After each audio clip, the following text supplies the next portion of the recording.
మిత్రమా, వాళ్ళేమనుకుంటున్నారో, వీళ్ళేమనుకుంటున్నారో కాదు. నువ్వేమనుకుంటున్నావో అది చేసేయి. నిన్ను అన్నవారు ఎవరు కూడా నీకు కష్టం వస్తే సహాయం చెయ్యరు. ఇష్టమో, కష్టమో, నష్టమో నీకు అనుభవాన్నిస్తుంది. మిత్రమా, అర్థమైందనుకుంటా. చనువు ఎక్కువైతే చులకన తప్పదు. దగ్గరెక్కువైతే దూరం తప్పదు. నమ్మకం ఎక్కువైతే ద్రోహం కూడా తప్పదు నేస్తమా. ప్రేమ ఎక్కువైతే బాధ తప్పదు. ఆశ ఎక్కువైతే దుఃఖం తప్పదు నేస్తమా.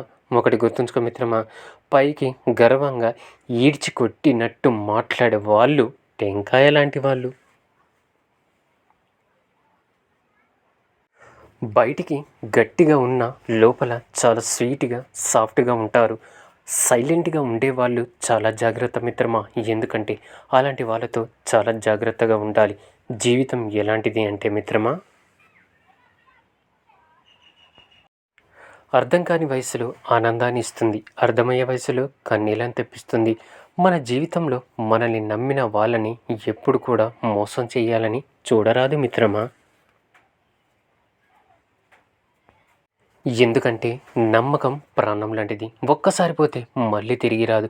ఒకరిని బాధపెట్టి మన ఆనందం పడడం కాదు జీవితం అంటే.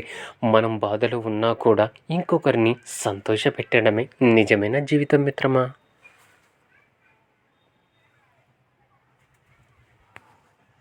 మాటలే కదా అని తేలిగ్గా తీసిపారేయకండి. ఎందుకంటే మాటలే మనుషుల మధ్య ఉన్న దూరాన్ని దగ్గర చేయగలవు. అదే దగ్గరని దూరం చేయగలవు. మాటలే మనుషుల జీవితంలో అమృతాన్ని నింపగలవు.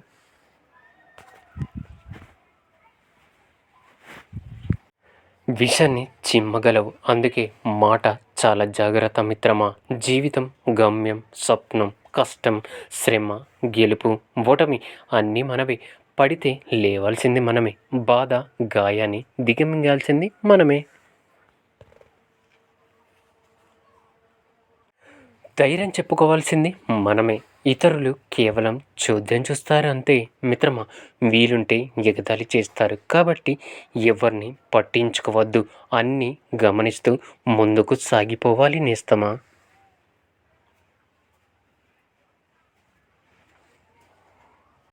చచ్చాక శవంగా మారే శరీరం, ఎవ్వరికి కనబడని ఆత్మ, మట్టిలో కలిపే మాంసం ముద్ద, కాయంలో ప్రాణం పోయాక ఒక్క క్షణం కూడా ఇంట్లో ఉంచుకొని బంధాలు. దీనికోసమేనా ఈ అబద్ధాలు, మోసాలు? నీతి నియమాలు వదిలేయడం, పగలు, ప్రతీకారాలు, సాటి వారిని మానసికంగా హింసించి పైశాచిక ఆనందాన్ని పొందడం ఇదేనా మిత్రమా? ఇదేనా నేటి సమాజం?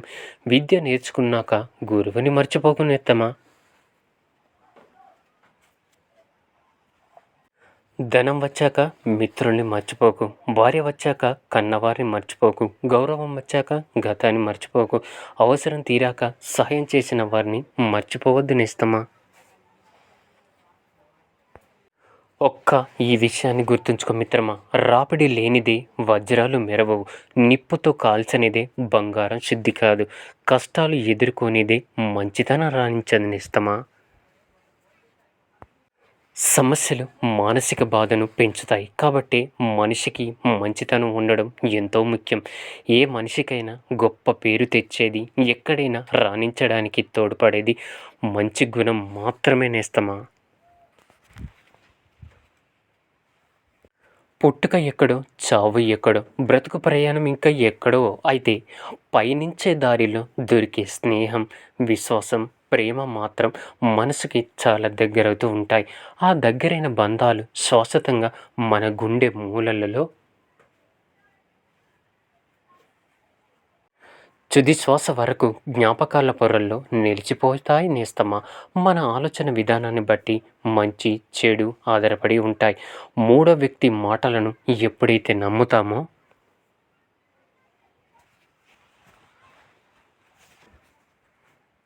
అప్పుడే మనశ్శాంతిని కోల్పోతాం. విషబీజాల నాటిన వారు బాగానే ఉంటారు. అది మహావృక్షమే మన వంశాన్ని కూడా నాశనం చేస్తుంది మిత్రమా. తప్పు జరిగిన తర్వాత చంపేయండి, చంపేయండి, చంపేయండి అంటున్నారు.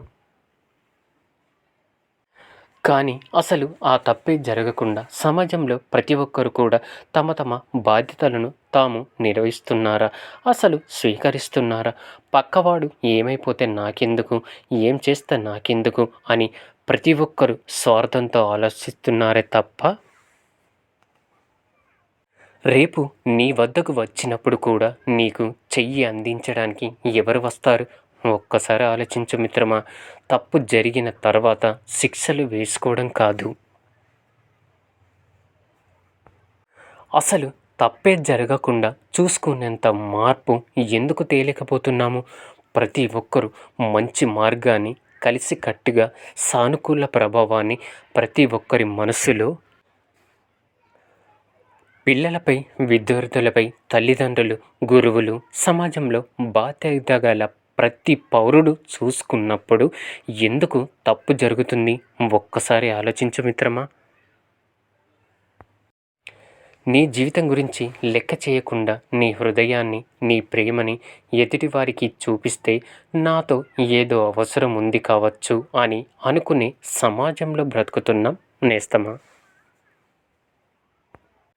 అటువంటి వారిని నీ ప్రేమ మోసపూరితంగా కనిపిస్తుంది. నీ ప్రాణం లెక్క చేయని నీ ప్రేమ విలువ వారికి తెలియదు మిత్రమా. అటువంటి వారికి విలువ ఇచ్చి మాట్లాడి మీ విలువైన నీ స్వచ్ఛమైన ప్రేమను సమయాన్ని వృధా చేసుకోవద్దు. అర్థమైందనుకుంటా. మనిషి వ్యక్తిత్వం, ప్రవర్తన గమనించి ప్రేమించు. కలిసి బ్రతకలేకపోయినా అది మది గదిలో ఒక మధురమైన జ్ఞాపకంలా మిగులుతుంది. చివరి శ్వాస వరకు మోహపు మాటలు విని ప్రేమలో పడకునేస్తామా. అది పడక వరకు చేరిన పక్కలో బల్లమై గుచ్చుతుంది. చచ్చే వరకు నీ దగ్గర లేని వాటి గురించి, నీకు చెందని వాటి గురించి ఆలోచించి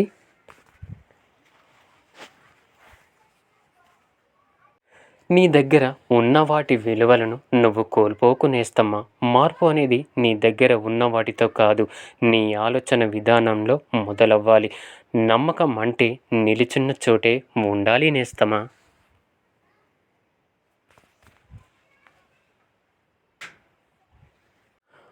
పట్టుదల ఉంటే శ్రమపడ్డ చోటే విజయం ఉండాలి. అర్థమైందనుకుంటా. ప్రేమలో పడినంత సులభం కాదు నేస్తమా ప్రేమకు దూరం కావడం. ప్రేమలో పడ్డప్పుడు ఎంత ఆనందాన్ని పొందుతామో, ఆ ప్రేమ దూరం అయితే అంతకు మించిన బాధను తట్టుకోవాల్సి వస్తుంది.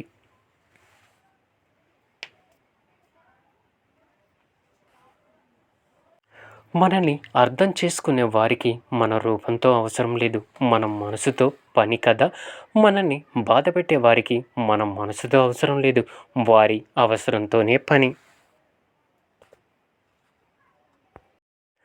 మన చెలిమి కోరే వారికి మన స్తోమతతో అవసరం లేదు, మన వ్యక్తిత్వంతో పని.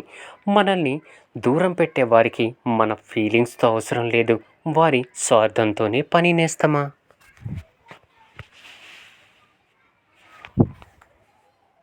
గుడికి వెళ్ళి 10 రూపాయలు వేస్తే పూజారి నిన్ను భక్తులిలా చూస్తాడు, నిజమే. కానీ అదే 10 రూపాయలు గుడి బయట లేని వాడికి ఇస్తే నిన్ను దేవుడిలా చూస్తాడు కదా మిత్రమా. కాదంటారా? కొన్నిసార్లు నీ ప్రమేయం లేకుండానే నీ మీద నిందలు వస్తాయి. నువ్వు ప్రతీకారం తీర్చుకోవాలి అనుకోకు.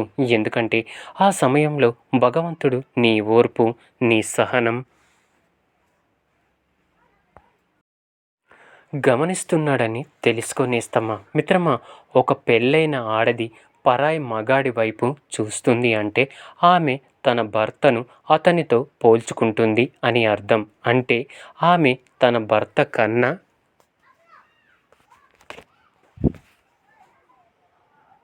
ఆ మగాడిపై ఎక్కువగా ఇష్టం చూపిస్తున్నాని అర్థం నేస్తమా. ఈ సూక్తుల్లో ఏ సూక్తి నచ్చిందో కామెంట్ చేయండి. ఈ వీడియో కనుక నచ్చినట్టయితే లైక్ చేసి మరిన్ని వీడియోస్ కోసం మన ఛానల్ని సబ్స్క్రైబ్ చేసుకోండి. ధన్యవాదములు.